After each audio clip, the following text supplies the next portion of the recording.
৭৫টি বছর দীর্ঘ সময় তিলে তিলে পলে পলে বাংলাদেশ আওয়ামী লীগকে আন্দোলন সংগ্রামের মধ্য দিয়ে আজকের এই অবস্থানে আসতে হয়েছে। বাংলাদেশের সবচাইতে পুরনো অভিজ্ঞ এই রাজনৈতিক দলটির আজকে ৭৫তম প্রতিষ্ঠা বার্ষিকী।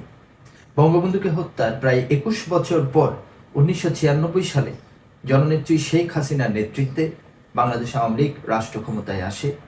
পরবর্তীতে ২০০৮ সাল থেকে টানা তৃতীয়বারের মতো রাষ্ট্র ক্ষমতায় অধিষ্ঠিত রয়েছে স্বাধীনতা সংগ্রামে নেতৃত্বদানকারী এই দলটি।